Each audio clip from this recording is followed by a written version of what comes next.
Buenas tardes. Estamos en su programa La Misión Continúa. Ya desde hace varios programas hemos empezado la reflexión sobre Jesucristo, sobre Cristología. Agradecemos a todos aquellos que nos escuchan y nos ven en las radios que se encadenan, como también en las distintas plataformas digitales. Que Dios les bendiga. Hoy queremos reflexionar, siempre dando pasos más hacia adelante, sobre Jesús de Nazaret, la revelación plena de la Trinidad. Es decir, que en Jesús se llega a conocer a la Santísima Trinidad. Después de esa caminata inolvidable de la vida y la misión de Jesús que hemos hecho en los programas anteriores, meditemos y contemplemos el misterio de la Trinidad plenamente revelado en Jesús de Nazaret. Sí, Él es la revelación plena del Dios de la Biblia. En Él y con Él, Dios ha puesto su tienda y ha habitado entre nosotros. Dios se reveló en Jesús como Padre, Hijo y Espíritu Santo. El Dios de Jesús de Nazaret es Dios Trinidad. Y Dios es Trinidad porque es amor. Primera de Juan, capítulo 4, versículo 8. El amor es la esencia de Dios. Es parte de la naturaleza del amor crear relaciones, comunicarse, hacer crecer a los demás. El amor es una fuerza que sale de dentro y nos lanza hacia afuera, al encuentro de los demás. No nos lanza hacia afuera para dominar a los demás, sino para ayudarlos a realizar el sentido verdadero de sus vidas. Por eso, el amor de Dios nos sostiene y hace de la vida de cada uno de nosotros una misión. Dios es el amor misión en su grado más alto, como nos dice Juan 3:16. Tanto amó Dios al mundo que entregó a su Hijo único, para que crea en Él no muera, sino que tenga vida eterna. Dios es amor, pero Dios es también misión. La Biblia da a conocer y revela de principio a fin la misión de Dios. Y no es cualquier misión. Es una misión que quiere la vida, libertad y dignidad para todos. Ya desde el Antiguo Testamento, en Éxodo 3, del 7 al 10, nos dice así el Señor: he visto la opresión de mi pueblo en Egipto. He oído sus quejas contra los opresores. Me he fijado en sus sufrimientos y he bajado a librarlos de los egipcios, a sacarlos de esta tierra para llevarlos a una tierra fértil y espaciosa, tierra que emana leche y miel. El Dios del Éxodo, como acabamos de ver, es un Dios liberador y es el mismo Dios de los evangelios. Jesús nos dice en Juan 10:10, yo vine para que tengan vida y la tengan en abundancia. El placer y la alegría de Dios es salvar vidas, repito. El placer y la alegría de Dios es salvar vidas.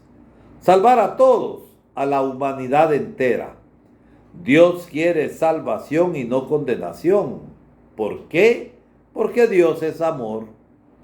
Jesús es la presencia plena del amor de Dios. Un amor que es gratuito. Dios nos ama no porque somos buenos, sino porque Él es bueno y se preocupa por salvarnos por iniciativa propia. Dios Trinidad, Dios Amor, es algo totalmente nuevo en la historia de las religiones, algo que causa sorpresa, admiración y encanto. Las divinidades antiguas del mundo greco-romano vivían lejos de los sufrimientos y de los sueños de la humanidad y casi siempre al servicio de poderes corruptos y dominadores, como la gente corrupta en Guatemala, que hablan hasta de Dios, pero ese no es el Dios de la Biblia. El Dios que por la corrupción provoca hambre, persecución y sufrimientos en el país. El Dios de la Biblia se preocupa por el sufrimiento de la gente y es el Dios justicia y justiciero, porque los operadores de iniquidad y de corrupción se les pedirá cuentas al final. Los adeptos de la religión greco-romana habían creado la religión del miedo. Las divinidades les daban temor y miedo. Por eso las personas hacían sacrificios para calmarlas, incluso sacrificios humanos. El Dios de la Biblia es Dios amor. La respuesta al amor de Dios es la religión del amor, como dice Jesús en Juan 13:34. Ámense los unos a los otros como yo los he amado. Volvemos aquí de nuevo a las preguntas ya planteadas. ¿Cómo puede el Dios eterno nacer en el vientre de una mujer? ¿Cómo se puede combinar en Jesús la omnisciencia divina, el saberlo todo, las limitaciones también de la naturaleza humana? ¿Jesús niño ya lo sabía todo o no? ¿Él tenía conciencia de su divinidad? ¿No será que esto de la encarnación fue solo apariencia, una especie de simulación, de ficción, de una historia bien contada? Esas son las preguntas que nos hacemos. Estamos ante el misterio. El misterio es como una luz radiante que nos desborda más allá de nosotros, pero no nos anula, sino que nos hace ir más allá de las realidades humanas. Es algo que supera nuestros límites, va más allá de la comprensión humana, lo que no quiere decir que sea un absurdo. Por el contrario, el misterio forma parte de la naturaleza humana, pues somos seres limitados. Saber acoger el misterio es signo de grandeza.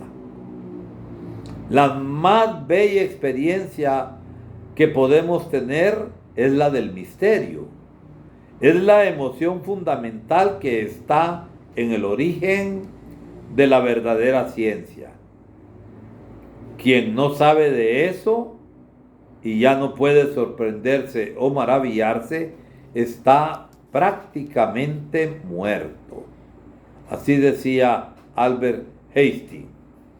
El misterio desafía la autosuficiencia y el orgullo que tantas veces tenemos. En la carta a los Efesios, Pablo declara su encanto y asombro, su admiración y fascinación ante el misterio que estuvo siempre escondido en Dios y que ejecutó en Cristo, nuestro Señor. Así nos lo dice el capítulo 3 de la carta a los Efesios, del 9 al 11. Es el misterio de nuestra salvación y de la reconciliación de la humanidad entera en Jesucristo. Lo llama Pablo misterio de Cristo, Efesios 3:4. Pablo escribió la carta cuando estaba preso por su fe en este misterio. Preso en este misterio por el amor y la fe. Pero también estaba en la cárcel.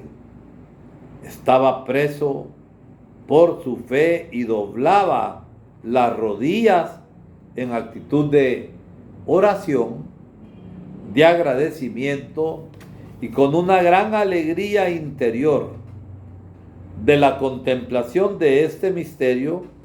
Él recibía energías de sobra para enfrentar las dificultades de su vida misionera. Todo lo puedo en Cristo que me reconforta, decía en Filipenses 4:13. Nosotros también estamos invitados a contemplar el misterio de Cristo en actitud de admiración, de gratitud y de fidelidad a través del estudio de los evangelios. Tenemos que leer, meditar y estudiar los evangelios y encantarnos cada vez más del misterio de Cristo. En los evangelios hay ciertos pasajes que parecen contradictorios, pero que no lo son. En algunos, Jesús ya sabe todo acerca de las cosas. Por ejemplo, Marcos 2:8,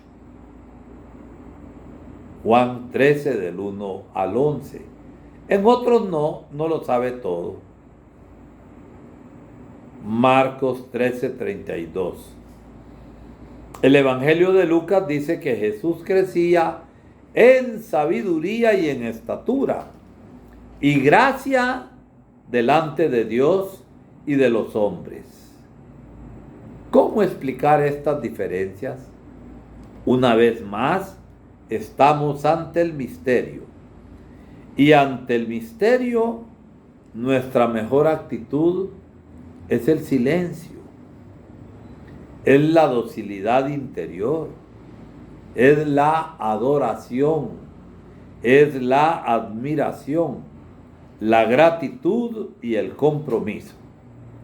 Además, tenemos un detalle que ayuda a entender mucho. Los evangelios fueron escritos después de la resurrección de Jesús, cuando los apóstoles y los demás discípulos empezaron a entender mejor el misterio dado a conocer, el misterio revelado. Ellos repensaron, volvieron a ver la práctica de Jesús, su vida y sus enseñanzas. Cada uno de ellos anotó, escribió lo que más le impactó y lo que quería también comunicar a sus hermanos, a sus destinatarios. Después que salieron en misión, muy probablemente nunca más se encontraron. No planificaron cómo comunicar juntos la buena noticia de Jesús. El que apareció primero fue el Evangelio de Marcos, hacia el año 70 después de Cristo. Mateo y Lucas escribieron unos 15 años después y tuvieron acceso, conocieron el Evangelio de Marcos. Cada uno aprovechó lo que podía servir mejor a sus destinatarios y añadieron otras noticias para el bien de las comunidades. Lo que más encanta en ellos es la certeza común de que Jesús de Nazaret era la realización total, la realización plena de las promesas antiguas. Fue el Cristo Mesías, el que nació de una mujer y fue totalmente hombre, nacido de mujer y totalmente Dios, es Dios, verdadero hombre y verdadero Dios. Pablo de Tarso, San Pablo, ya tenía esta certeza años antes de la aparición de los 4 evangelios.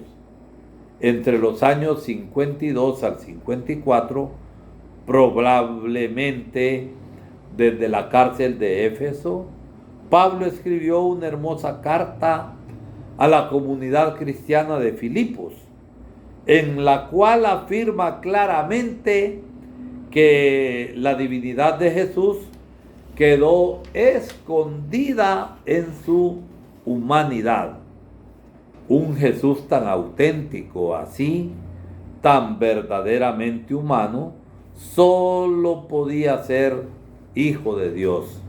Filipenses 2, del 6 al 11. Los autores sagrados estaban tan convencidos al escribir los evangelios que aplicaron luego a Jesús de Nazaret los títulos divinos de Señor, de Salvador, de Hijo de Dios, Verbo de Dios. En realidad, los apóstoles comprendieron su origen divino definitiva y completamente solo después de la resurrección. El Evangelio de Marcos presenta a un Jesús reservado, callado, evitando siempre la exaltación, exigiendo silencio acerca de sus obras maravillosas. A esto se le llama el secreto mesiánico.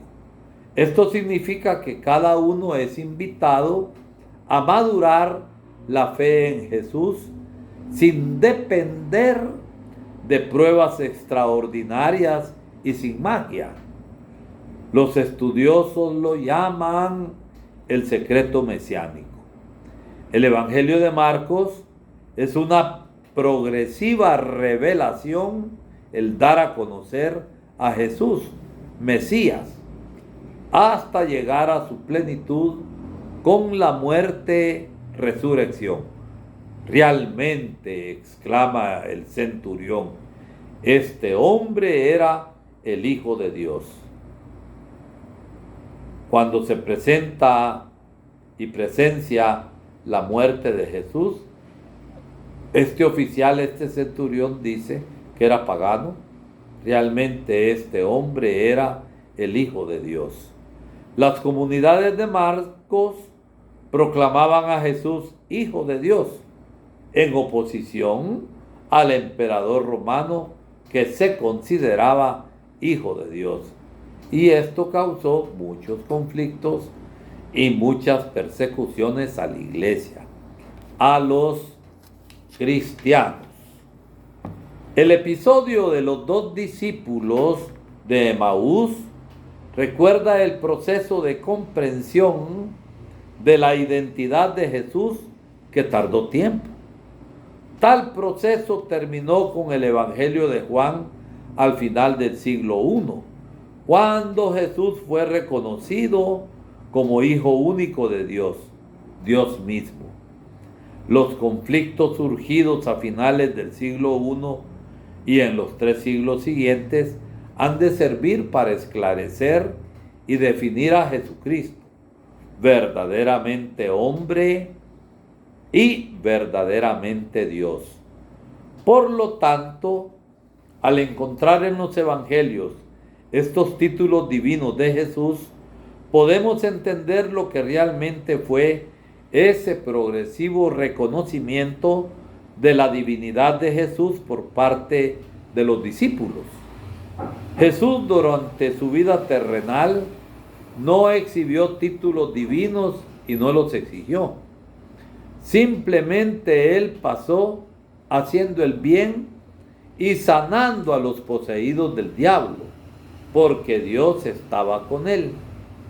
Nosotros somos testigos de todo lo que hizo en Judea y Jerusalén, recuerda el apóstol Pedro.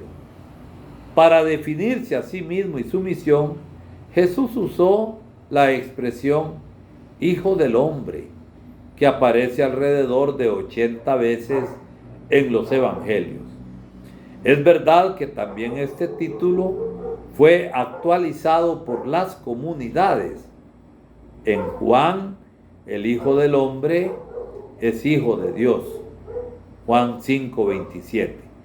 Pero Jesús, al usarla, quería hablar de su misión de testigo y predicador del reino de Dios. Misión sufrida, perseguida, pero también vencedora. Se inspiraba en el profeta Daniel 7:13. Jesús revelaba así su condición humana igual a la de los demás, pero también revelaba su trascendencia. Él estaba seguro de que Dios estaba con él y que lo exaltaría. Tenía conciencia de que él era el Mesías, pero un Mesías diferente.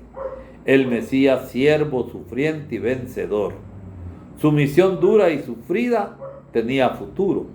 El profeta Isaías, al hablar del Mesías y de los tiempos mesiánicos, ayudó mucho a Jesús a entender su misión.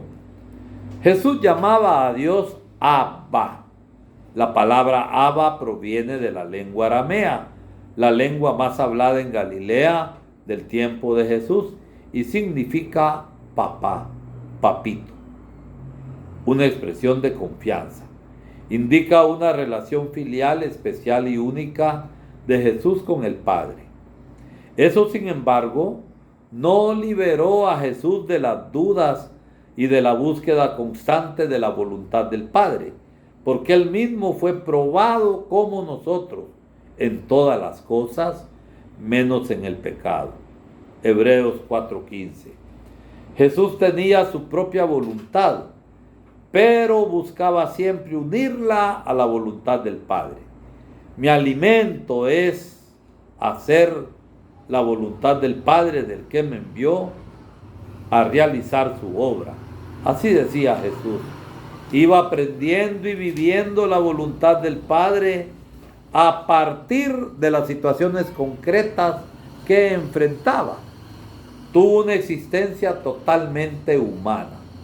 Su encarnación no fue adorno, no fue mentira, no fue invento. Jesús experimentó las dificultades y oscuridades de la vida. Caminó con fe y esperanza. Fue el autor y consumador de la fe, Hebreos 12:3. Y al percibir la divinidad, no se apegó a su igualdad con Dios. Al contrario, se vació a sí mismo, asumiendo la condición de siervo, haciéndose semejante a los hombres. Filipenses 2, del 6 al 7. La divinidad quedó escondida en su humanidad y esto revelaba su divinidad. Ese es el gran misterio que contemplamos, amamos y adoramos, y del cual queremos sacar preciosas lecciones de vida para nosotros hoy. Es un misterio que permanecerá siempre, como decía el monje San Máximo del siglo VII después de Cristo. El gran misterio de la encarnación de Dios será siempre un misterio, pero es un misterio que atrae, alegra y da fuerza. El Papa Benedicto XVI, en la homilía de la misa solemne de apertura de su pontificado, el 24 de abril del 2005, invitó a la humanidad entera a abrir las puertas para Cristo, pues Él es la realización plena de la vida. Quien hace entrar a Cristo en su vida no pierde nada, absolutamente nada de lo que caracteriza una vida libre, bonita y grande. Él no quita nada y dona todo. Quien se dona a Él recibe el 100 por 1. Sí, abran las puertas a Cristo y encontrarán la verdadera vida. Para abrirnos al misterio de Jesús, el Cristo, es preciso hacer el mismo camino de los primeros discípulos, conocer a Jesús de Nazaret más de cerca y ver con Él al Señor y Salvador. Para nosotros esto es posible solamente por medio del estudio de los evangelios. Al leerlos, imaginamos estar acompañado y contemplando a Jesús de Nazaret por los caminos de la antigua Palestina. Transformemos en escenas vivas los textos sagrados, situándonos en la época, en el contexto histórico. Es como si nosotros también estuviéramos allá viendo, observando, haciendo solamente preguntas de aclaración a las personas que aparecen con la única finalidad de entender mejor las decisiones y opciones de Jesús. Contemplemos en actitud de adoración el misterio de Dios que se nos va desvelando, que se nos va dando a conocer. Fue lo que hicimos en esas páginas anteriores con los evangelios en la mano. Caminemos pues con el evangelio en la mano por los sitios y aldeas de Galilea. Viajemos bastante, encontremos multitudes buscando acercarse a Jesús de Nazaret. Vimos que los pobres, los humildes, los necesitados siempre fueron sus preferidos. Jesús de Nazaret fue el misionero incansable del reino de Dios, el compañero de camino y sanador de los pobres y humillados, el profeta valiente de la verdad del Padre, el luchador inquebrantable contra los misterios de la opresión, de la mentira, del odio y de las divisiones sociales. Ha sido, lo que hemos visto, un viaje sorprendente. Al seguir a Jesús más de cerca, quedamos encantados y seducidos. Al encontrar a Jesús de verdad, es imposible quedarse como antes, indiferentes y ausentes, junto con la gente de la aldea de Naín, que iba a enterrar al hijo único de una vida pobre, de una viuda pobre.